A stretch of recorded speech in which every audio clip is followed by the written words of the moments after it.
નમસ્કાર. ચાલો આજે ગુજરાતી ભાષાના એક ખૂબ જ રસપ્રદ પાસાને સમજીએ અને એ છે અલંકાર.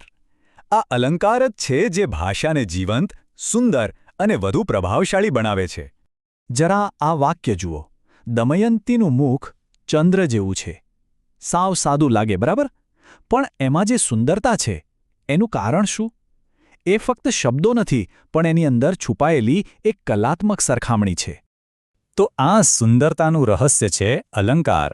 ચાલો તો આજે આ અલંકારની દુનિયામાં જરા ઊંડા ઉતરીએ અને જોઈએ કે આ બધું કામ કઈ રીતે કરે છે. આજે આપણે શું શું જોવાના છે?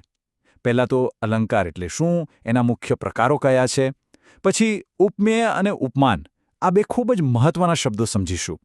અને એના આધારે પહેલા 5 અને પછી બીજા 5 અલંકાર જોઈશું. અને છેલ્લે આ બધું જાણવું કેમ જરૂરી છે એની પર પણ વાત કરીશું. તો પહેલો સવાલ, આ અલંકાર છે શું? સાવ સહેલી રીતે સમજવું હોય તો એ ભાષાના ઘરેણાં છે. જેમ ઘરેણાં પહેરવાથી દેખાવ સુંદર લાગે, બસ એમ જ અલંકાર ભાષાને સજાવે છે. એના અર્થને વધુ ઊંડો અને પ્રભાવશાળી બનાવે છે. અલંકારના છે ને મુખ્યત્વે 2 પ્રકાર છે. એક છે શબ્દ અલંકાર, જે શબ્દના અવાજ પર ફોકસ કરે છે, અને બીજો છે અર્થાલંકાર, જે શબ્દના અર્થથી ચમત્કાર સર્જે છે.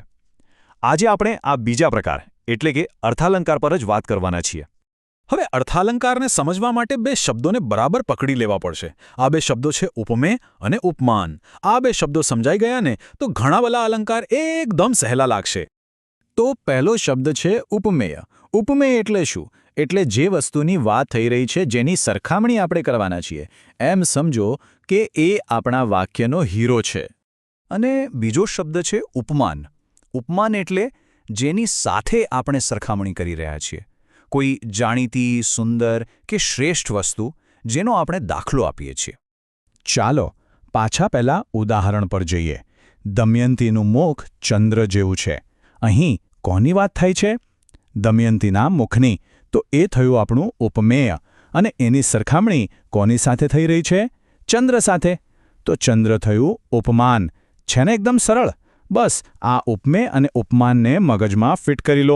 ઓકે, તો ઉપમેય અને ઉપમાન હવે ક્લિયર છે. તો ચાલો હવે પહેલા 5 અલંકાર જોઈએ. અને મજાની વાત એ છે કે આ 5 અલંકાર આ 2 શબ્દોની આસપાસ જ ફરે છે. સૌથી પહેલો છે ઉપમા. અહીં જેવું, સમાન, સરખું જેવા શબ્દો વાપરીને સીધી સરખામણી થાય છે. દમયંતીનું મુખ ચંદ્ર સમાન છે. હવે બીજો જુઓ, રૂપક. રૂપકમાં સરખામણી નથી. અહીં તો ઉપમેય અને ઉપમાનને એક જ બનાવી દેવામાં આવે છે. દમયંતીનું મુખ ચંદ્ર છે. જોયું? ચંદ્ર જેવું અને ચંદ્ર છે. આટલા નાના ફેરથી અર્થમાં કેટલો મોટો ફરક પડી જાય છે. ત્રીજો છે ઉત્પ્રેક્ષા. આમાં જાણે કલ્પના કરવામાં આવે છે. જાણે, રખે, શકે જેવા શબ્દો આવે. દમયંતીનું મુખ જાણે ચંદ્ર. અને પછી આવે છે વ્યતિરેક, જે તો આખી ગેમ જ બદલી નાખે છે.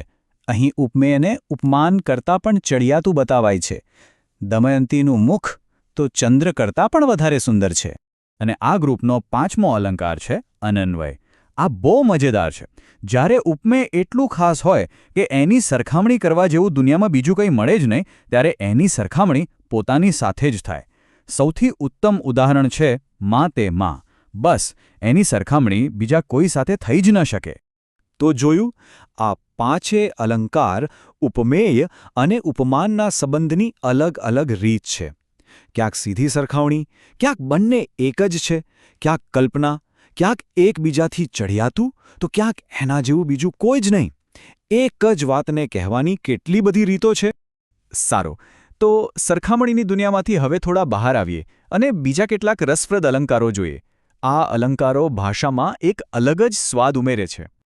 આ છે શ્લેષ, એટલે કે એક શબ્દ અનેક અર્થ. અહીં એક જ શબ્દના 2 કે તેથી વધુ અર્થ નીકળતા હોય, જેનાથી વાક્યનો આખો મતલબ જ બદલાઈ જાય. જેમ કે રવિને પોતાનો તડકો ન ગમે તો તે ક્યાં જાય? અહીં રવિ એટલે સૂરજ પણ થાય અને કોઈ છોકરાનું નામ પણ. પછી આવે છે વ્યાજસ્તુતિ. આ એટલે વખાણના રૂપમાં નિંદા અથવા નિંદાના રૂપમાં વખાણ. જે દેખાય એના કરતાં અર્થ બિલકુલ ઊંધો હોય. માની લો કે કોઈ ડરપોક વ્યક્તિને આપણે કહીએ, વાહ, શું તમારી બહાદુરી એક ઉંદર જોઈને ભાગી ગયા. અહીં વખાણના શબ્દોથી મજાક ઉડાવવામાં આવી છે. સજીવારોપણ? હા, તો નામ પરથી જ સમજાઈ જાય એવું છે. નિર્જીવ વસ્તુમાં જીવ પૂરવો. જ્યારે કોઈ કુદરતી તત્વ જેમ કે પહાડ, નદી કે ફૂલને માણસની જેમ વાત કરતા કે લાગણી અનુભવતા બતાવાય ત્યારે સજીવારોપણ અલંકાર બને છે. દૂરથી ડુંગર સાદ કરે છે. હવે ડુંગર કઈ રીતે સાદ કરે? પણ આ કલ્પનાથી દ્રશ્ય એકદમ જીવંત થઈ જાય. દ્રષ્ટાંત અલંકારમાં એવું હોય કે એક વાક્યમાં એક વાત કહેવાય અને પછી એને સાબિત કરવા કે સમજાવવા માટે બીજા વાક્યમાં એક જાણીતું ઉદાહરણ કે કહેવત ટાંકવામાં આવે. જેમ કે વડ એવા ટેટા ને બાપ એવા બેટા. અહીં એક વાતને બીજી વાતથી ટેકો મળે છે. અને છેલ્લે અતિશયોક્તિ. નામ જ કહી દે છે, વાતને ખૂબ વધારીને કહેવી. કોઈ વાત પર ભાર મૂકવા માટે હકીકતને ઘણી મોટી કરીને રજૂ કરવામાં આવે છે. જેમ કે કામધેનુના દૂધથી દરિયા ભરાય. હવે આ શક્ય તો નથી, પણ એનાથી કામધેનુનું મહત્વ કેટલું બધું વધી જાય છે. તો આપણે 10 અલગ અલગ અલંકાર જોયા. પણ હવે સવાલ એ થાય કે આ બધું જાણવું કેમ જરૂરી છે? આ તો સાહિત્યના લોકોનું કામ, બરાબર? ના, એવું નથી. અલંકાર ખાલી કવિતાઓ કે ચોપડીઓમાં નથી હોતા. એ આપણી આસપાસ, આપણા ગીતોમાં, ફિલ્મોના સંવાદોમાં અને હા, આપણી રોજની વાતચીતમાં પણ હોય છે. એને ઓળખવાથી આપણે ભાષાને વધુ સારી રીતે માણી શકીએ છીએ. આપણે ફક્ત શબ્દો નથી વાંચતા, પણ એની પાછળની કળા અને ભાવનાને પણ સમજીએ છીએ. હવે જ્યારે આ બધું જાણ્યું છે, ત્યારે જરા વિચારજો.